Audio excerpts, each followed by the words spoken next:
ನಮಸ್ಕಾರ. ಉತ್ತರ ಕರ್ನಾಟಕ ನ್ಯೂಸ್ನ ಪ್ರೈಮ್ ಟೈಮ್ಗೆ ಸ್ವಾಗತ. ನಾನು ಹನುಮಂತೇಶ್.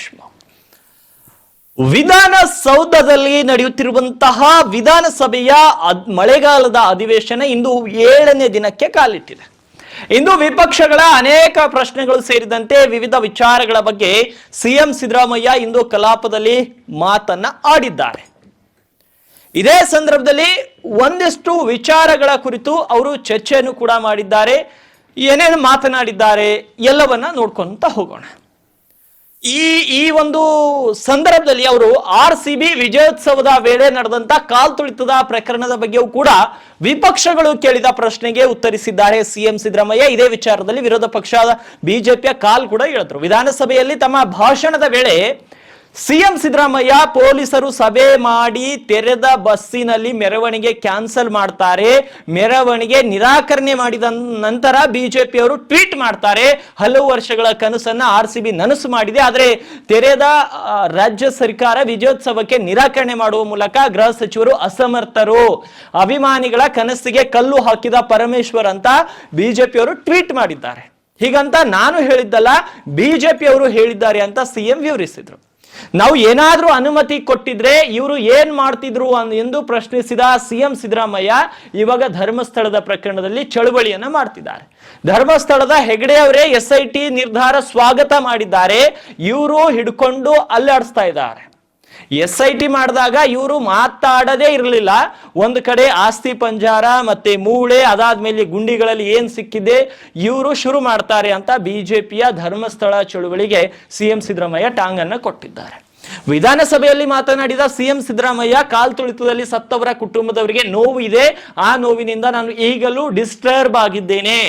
ಆ ಘಟನೆಯ ಬಳಿ ಸಿಎಂ ಸಿದ್ದರಾಮಯ್ಯ ಹೋಟೆಲ್ಗೆ ದೋಸೆ ತಿನ್ನೋಕೆ ಹೋಗಿದ್ರು ಅಂತ ಬಿಜೆಪಿಗರು ಆರೋಪವನ್ನ ಮಾಡಿದ್ದಾರೆ. ಹೌದು, ನಾನು ದೋಸೆ ತಿನ್ನೋಕೆ ಹೋಗಿದ್ದು ನಿಜ, ನಾನು ಸುಳ್ಳು ಹೇಳಲ್ಲ ಅಂತ ಸಿಎಂ ಸದನದಲ್ಲಿ ಹೇಳಿದ್ದಾರೆ.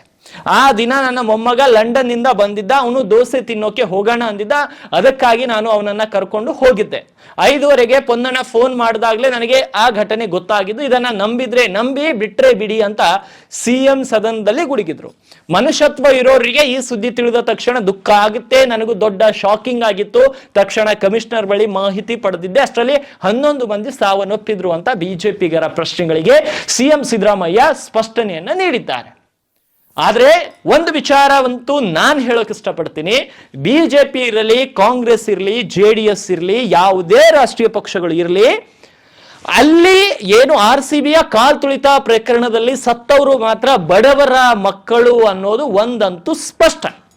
ಯಾಕೆಂದ್ರೆ ಅಲ್ಲಿ ಸಾವನ್ನಪ್ಪಿದವರು ಸಿದ್ದರಾಮಯ್ಯ ಆಪ್ತರು ಅಲ್ಲ, DK ಶಿವಕುಮಾರ್ ಆಪ್ತರು ಅಲ್ಲ, HD ಕುಮಾರಸ್ವಾಮಿ ಆಪ್ತರು ಅಲ್ಲ, ವಿಜೇಂದ್ರ ಆಪ್ತರು ಅಲ್ಲ, ವಿಜೇಂದ್ರ ಸಂಬಂಧಿಕರು ಅಲ್ಲ, ಕುಮಾರಸ್ವಾಮಿ ಸಂಬಂಧಿಕರು ಅಲ್ಲ, ಮತ್ತೆ ಯಡಿಯೂರಪ್ಪ ಸಂಬಂಧಿಕರು ಅಲ್ಲ, ಸಿದ್ದರಾಮಯ್ಯ ಅವ್ರ ಸಂಬಂಧಿಕರು ಅಲ್ಲ. ಅಲ್ಲಿ ಎಲ್ಲರೂ ಸತ್ತವರು, ಅಲ್ಲೆಲ್ಲರೂ ಕಾಲ್ತುಳಿತಕ್ಕೊಳಗಾದವರು RCB ಅಭಿಮಾನಿಗಳು, ವಿಶೇಷವಾಗಿ ಬಡವರ ಮಕ್ಕಳು. ಅದಕ್ಕೆ ಯಾರ ಬಗ್ಗೆನೂ ಯಾರಿಗೂ ಕಾಳಜಿ ಇಲ್ಲ. ತಮ್ಮ ಮಕ್ಕಳು ಏನಾದರೂ ಟ್ರಾಫಿಕ್ ಅಲ್ಲಿ ಸಿಕ್ಕಾಕೊಂಡ್ರೆ ಕಮಿಷನರ್ಗಳಿಗೆ ಫೋನ್ ಮಾಡಿ ನನ್ನ ಮಗ ಟ್ರಾಫಿಕ್ ಅಲ್ಲಿ ಇದ್ದಾನೆ ಬಿಡಿಸು ಅನ್ನೋಷ್ಟು ಹೊಲಸು ರಾಜಕಾರಣ ಲೀಡರ್ಗಳು ಮಾಡ್ತಾರೆ ಹೊರತು, ಬಡವರ ಮಕ್ಕಳ ಸತ್ತಾಗ ಇವ್ರು ದೋಸೆ ಬೇಕಾದ್ರೂ ತಿಂತಾರೆ, ಇಡ್ಲಿ ಬೇಕಾದ್ರೂ ತಿಂತಾರೆ, ಪಾನಿಪುರಿ ಬೇಕಾದ್ರೂ ತಿಂತಾರೆ. ಇವ್ರಿಗೆ ಯಾಕ್ರಿ ಟೆನ್ಷನು? ಇವ್ರಿಗೆ ಯಾಕೆ ಟೆನ್ಷನ್? ಯಾರಿಗೂ ಟೆನ್ಷನ್ ಇರಲ್ಲ. ನಾನು ಸಿದ್ದರಾಮಯ್ಯನವರಿಗೆ ದೋಷಿ ಅಂತ ನಾನು ಹೇಳ್ತಾ ಇಲ್ಲ, ಇವರಿಗೂ ಅಂತ ಹೇಳ್ತಾ ಇಲ್ಲ. ಇವರಿದ್ದಾಗ ಅವ್ರು ಮಾಡ್ತಾರೆ ತಪ್ಪು, ಅವರಿದ್ದಾಗ ಇವ್ರು ಮಾಡ್ತಾ ಇದ್ರು. ಒಟ್ಟಾರೆ ಬಡವರು ಮಾತ್ರ ನರಳಾಡ್ತಾರೆ. ಇದು ವಾಸ್ತವ ಸ್ಥಿತಿ, ವಾಸ್ತವ ಅಂಶ. ಇದನ್ನ ಜನಸಾಮಾನ್ಯರು ಅರ್ಥ ಮಾಡ್ಕೊಳ್ಬೇಕು, ಯಾರೇ ಸಿಎಂ ಇರಲಿ. ಈಗ ಬಿಜೆಪಿಗರು ಆರೋಪ ಏನ್ ಮಾಡ್ತಾರೆ, ಕಾಂಗ್ರೆಸ್ನವರು ಸಿಎಂ ಇದ್ದಾಗ ಈ ಘಟನೆ ಆಯ್ತಂತ. ಒಂದ್ ವೇಳೆ ಕಾಂಗ್ರೆಸ್ನವರು ವಿರೋಧ ಪಕ್ಷದಲ್ಲಿದ್ದು ಬಿಜೆಪಿಯವರು ಅಧಿಕಾರದಲ್ಲಿದ್ದಾಗ ಈ ಘಟನೆ ಆದಾಗ ಇವರು ಅವ್ರ ಮೇಲೆ ಆರೋಪ, ಅವ್ರು ಇವ್ರ ಮೇಲೆ ಆರೋಪ.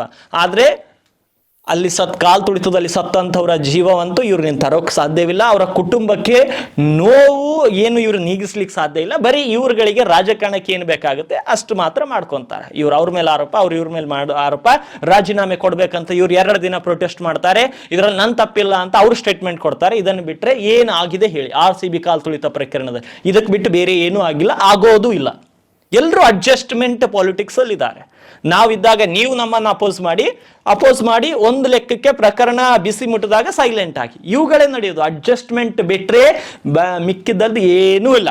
ನೀವು ವಿಚಾರ ಮಾಡಿ ಒಂದ್ಸಲ ಪಟ್ಟಿಯನ್ನ ತಗೊಂಡು ಬಂದು ನೋಡಿ, ಅರ್ಧದಷ್ಟು ರಾಜಕಾರಣಿಗಳು ಭ್ರಷ್ಟಾತೀತ ಭ್ರಷ್ಟರಿಯಾಗಿದ್ದಾರೆ, ಎಲ್ಲರ ಮೇಲೆ ಕ್ರಿಮಿನಲ್ ಪ್ರಕರಣಗಳಿದೆ ಅರ್ಧದಷ್ಟು ರಾಜಕಾರಣಿಗಳ ಮೇಲೆ.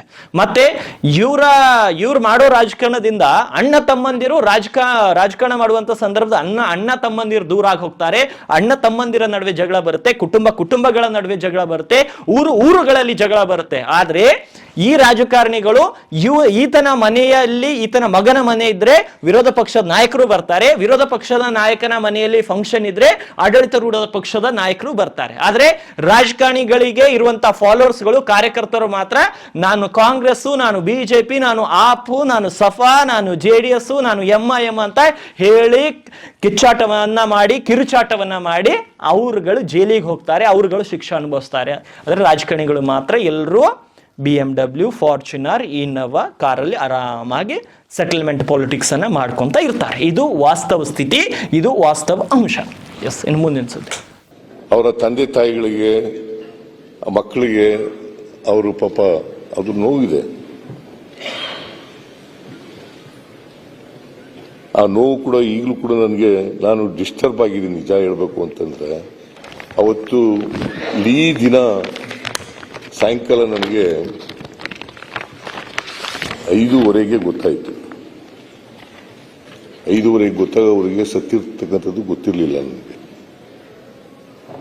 5:15 ಅದು ಒಂದು ಹೇಳಿದ್ದಾರೆ, ಸಿದ್ದರಾಮಯ್ಯನವರು ಜನಾರ್ದನ್ ಹೋಟ್ಲಿಗೆ ತಿಂಡಿ ತಿನ್ನಕ್ಕೆ ಹೋಗಿದ್ರು ಅಂತ ಅದನ್ನು ಕೂಡ ಹೇಳಿದ್ದಾರೆ.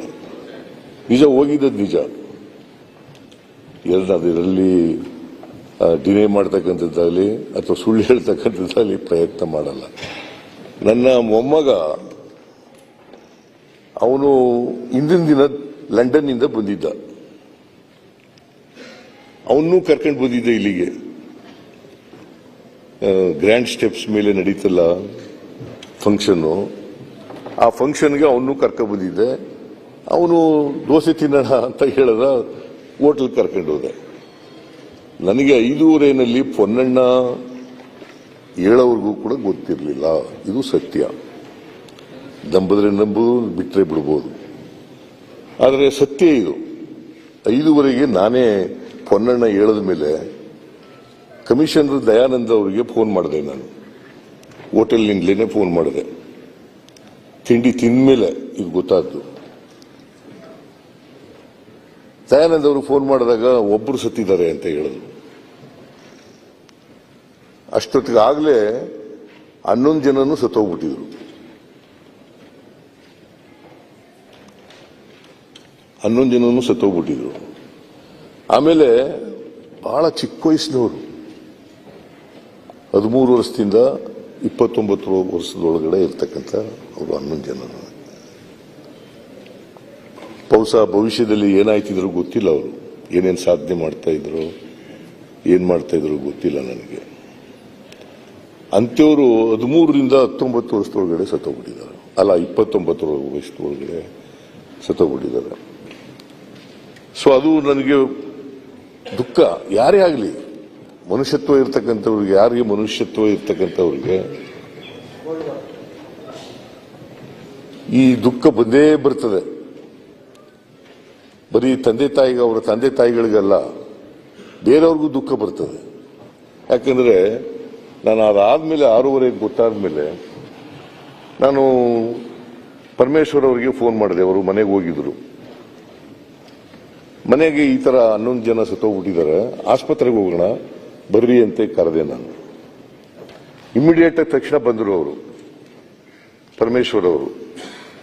ನಾನು ಅವರು ಆಸ್ಪತ್ರೆಗೆ ಹೋದ. ಆಸ್ಪತ್ರೆಯಲ್ಲಿ ನೋಡಿ ಆ ಬಹಳ ದುಃಖ ಆಗೋಯ್ತು.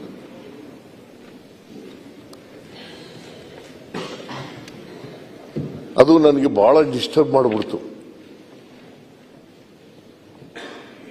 ಆಮೇಲೆ ಕೂಡಲೇ ನಾನು ಹೇಳಿದೆ, ಒಂದು ಈ ಘಟನೆ ನಡಿಬಾರದಂತ ಘಟನೆ ನಡೆದು ಬಿಟ್ಟಿದೆ.